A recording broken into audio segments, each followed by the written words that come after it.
Welcome student. आज इस video में हम बात करने वाले हैं आपका self inductance of a solenoid का। यहाँ पर हम आपका एक सोलेनॉइड, एक लॉन्ग सोलेनॉइड लेंगे और उसके बाद उसका सेल्फ इंडक्टेंस को निकालने की कोशिश करेंगे। चलिए शुरू करते हैं। यहाँ पर हमें एक सोलेनॉइड लेना है। मान लीजिए इस तरह से हम एक सिंपल डायग्राम में यहाँ बना रहा हूँ। आपका मेनी नंबर ऑफ टर्न से आपका एक सोलेनॉइड है, करंट आपका आई उसके अंदर जा रहा है, ठीक है। आगे चल के for the concept of self inductance हम इस करंट को एक चेंजिंग करंट एज्यूम करेंगे। जो रेडियस है आपका लूप का वो मान लीजिए r है और लेंथ आपका जो है वो है आपका l।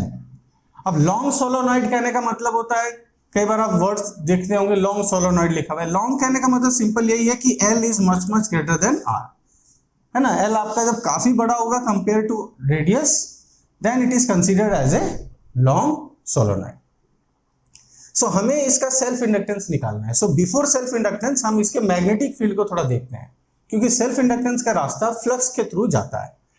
आपने पढ़ रखा है कि जो मैग्नेटिक फील्ड है आपका इनसाइड द सोलेनॉइड वो आपका काफी स्ट्रॉन्ग है, यूनिफॉर्म है, and the value for magnetic field is mu naught n into I।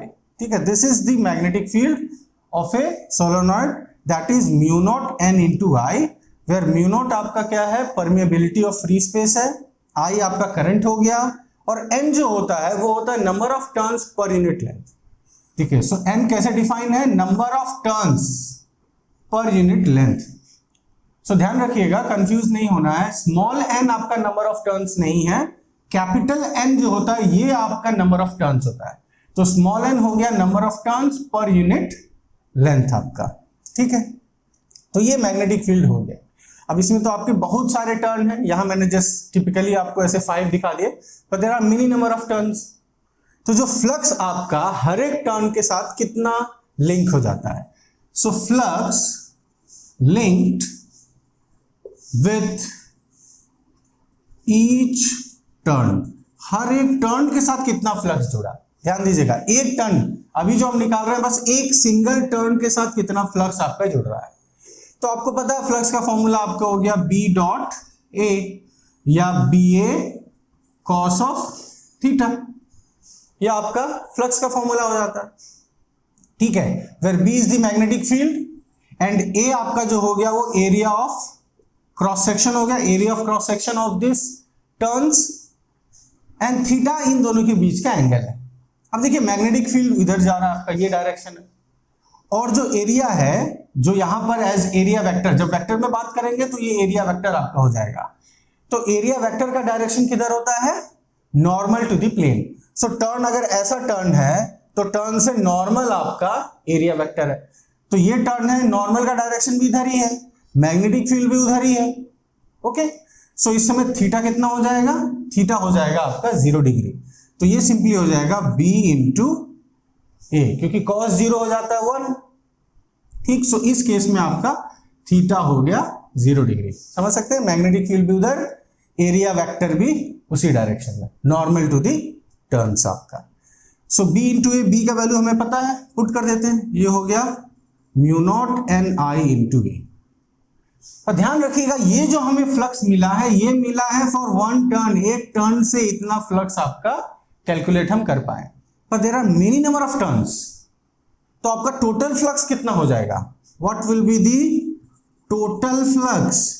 जाहिर सी बात है, सिंपल अरिथमेटिक है, एक टर्न के लिए इतना, टोटल कितना हो जाएगा, नंबर ऑफ टर्न्स इनटू एक का। नंबर ऑफ टर्न्स कितना है आपका, देखिए नंबर ऑफ टर्न्स तो ये है n, और इस n को हम स्मॉल n के टर्म्स में n इंटू एल लिख सकते हैं, ओके। नंबर ऑफ टर्न्स हो गया आपका nl, और एक टर्न का फ्लक्स हो गया mu not N I into A. ये आपको मिल गया टोटल फ्लक्स, ठीक है। टोटल फ्लक्स आपका कितना आ गया, टोटल फ्लक्स आ गया म्यू नॉट, एन को स्क्वायर हो जाएगा n square l a i, ये आपका टोटल फ्लक्स पूरे सोलेनॉइड के लिए निकल गया, okay. Mu not N square l a into I. This is for the whole flux, ठीक। अब यहां हमें सेल्फ इंडक्टेंस का कॉन्सेप्ट को लाना। सो मान लीजिए ये जो करंट है आपका, ये एक वैरिंग करंट है, varying current, it is changing. So अगर ये करंट आपका एक वैरिंग करंट है, इसमें वेरिएशन हो रहा है, सो जाहिर सी बात है ये जो करंट मैग्नेटिक फील्ड बनाएगा उसमें भी आपका वेरिएशन होगा। ध्यान दीजिएगा, इंडक्टेंस होने के लिए या कॉन्सेप्ट ऑफ इंडक्शन होने के लिए आपका मैग्नेटिक फील्ड या फ्लक्स का चेंज होना जरूरी है, तभी ये कॉन्सेप्ट आप इस्तेमाल कर सकते हैं। तो यहां पर भी हम मान के चलते हैं कि ये जो करंट है ये वेरिंग करंट या चेंज हो रहा है। अगर ये करंट वेरिंग है या चेंज हो रहा है तो ये मैग्नेटिक फील्ड जो बनाएगा वो चेंज हो जाएगा। सो मैग्नेटिक फील्ड चेंज होगा, सो जाहिर सी बात है उससे जुड़ा हुआ फ्लक्स, क्योंकि फ्लक्स आपका मैग्नेटिक फील्ड से जुड़ा हुआ है ना, तो इसमें अगर वेरिएशन आया तो फ्लक्स में भी वेरिएशन आएगा, आपका फ्लक्स चेंज कर जाएगा आपका। ठीक है, सो फ्लक्स भी आपका चेंज कर गया उसके कारण। तो इसी कॉइल में, इसी में सर्किट में आपका करंट चेंज हुआ और इसी में फिर फ्लक्स भी चेंज होके आपका सेल्फ इंडक्टेंस हो गया या इंडक्टेंस हो गया आपका। ठीक है, करंट इंड्यूस हो गया। तो ऐसा कॉन्सेप्ट आपका सेल्फ इंडक्टेंस कहलाता है। ठीक है, सेल्फ मतलब क्या है? खुद। सो खुद में ही करंट चेंज हो, खुद कहने का मतलब लूप की बात हो रही है, खुद में ही करंट चेंज हो और खुद में ही उसके कारण फ्लक्स चेंज होके करंट इंड्यूस हो जाए, तो ये कहलाता है सेल्फ इंडक्टेंस, जो कि यहां पर हो रहा है। तो ऐसे स्थिति में जो रिलेशनशिप हम यूज करते हैं फॉर फ्लक्स, जो हमें मिलता है in terms of self inductance, that जिसको हम L से डिनोट करते हैं, वो मिलता है हमें आपका phi is equal to L I। ठीक है, एट एनी इंस्टेंट आपको ये मिल जाता है phi is equal to L into I। अब इन दोनों को हम यहां से इक्वेट कर सकते हैं। सो इक्वेट करेंगे तो Li is equal to mu not N square L A I। I आपका कैंसिल हो गया, L हो गया आपका mu not N square L into ए।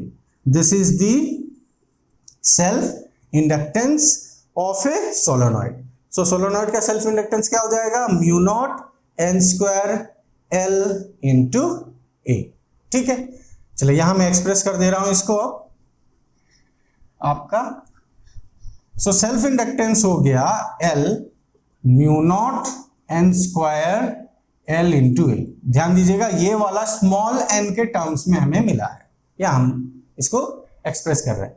अगर इसी को हम कैपिटल N के टर्म्स में एक्सप्रेस करें तो क्या हो जाएगा? L हो जाएगा म्यू नॉट, इसके जगह हो जाएगा n by L. So capital N square by L square, ये L यहां पहले है, सो आप समझ सकते हैं ये n square by L into A, ये आपको मिल जाता है। ओके, सो ये हो गया in terms of small n, ये हो गया in terms of capital N। ठीक है, ध्यान दीजिएगा capital N is the actual number of turns आपका। ठीक, सो ये है आपका self inductance of a solenoid. पर इसमें एक और वेरिएशन हम देख लेते हैं। मान लीजिए इस तरह से सोलेनॉइड दिया, अब सोलेनॉइड के कोर में आपका जो कोर पार्ट है, इस कोर में हमने एक सॉफ्ट आयरन दे दिया कोर में, तब इसके ऊपर क्या फर्क पड़ेगा? दिस L पे क्या वेरिएशन आएगा? सो मान लीजिए जो आपने कोर में दिया है इसका रिलेटिव परमिएबिलिटी म्यू आर है। ठीक है, the relative permeability of this is mu R. Okay, this जो कोर आपने लगाया उसका म्यू आर। अब आप देखिए पहले तो आपका क्या था, पहले तो एयर या वैक्यूम था, जो गैप था आपका, जो बीच का मीडियम था, एयर या वैक्यूम था, इसीलिए आप म्यू नॉट इस्तेमाल कर रहे थे। पर अब तो नहीं है, तो L अब हो जाएगा mu, nought mu nought, only mu N square L into A, ये आपका हो जाएगा L। अब इसी को थोड़ा और आगे बढ़ाते हैं, म्यू क्या होगा? म्यू हो जाएगा mu naught into mu R N square L into A. This will be the new self inductance. देखिएगा क्या किया गया, म्यू आपका, क्योंकि आपने मीडियम चेंज हो गया, अब मीडियम एयर नहीं है, अब मीडियम चेंज है, तो हमने लिख दिया म्यू के टर्म्स में उस मीडियम को रिप्रेजेंट कर दिया। अब उसी मीडियम को हम आपका फ्री स्पेस की परमिएबिलिटी में ऐसे एक्सप्रेस कर सकते हैं, mu equal to mu naught into mu R. या इसको सिंपल से ऐसा समझ सकते हैं कि जो वैक्यूम वाला है आपका, उसमें जो मीडियम का रिलेटिव परमिएबिलिटी है वो सीधे यहां पर मल्टीप्लाई कर देना। ठीक है, सीधे ये मल्टीप्लाई हो जाएगा और आपका नया सेल्फ इंडक्टेंस बढ़ जाएगा। ठीक, और यहां से हमें एक और चीज पता चल जाता है कि अगर आप ऐसा कोर लगाओ तो आपका देखिए सेल्फ इंडक्टेंस बढ़ रहा है ना, मल्टीप्लाई हो रहा है इससे ये वैल्यू। तो ये सेल्फ इंडक्टेंस को एक्चुअली बढ़ाता है।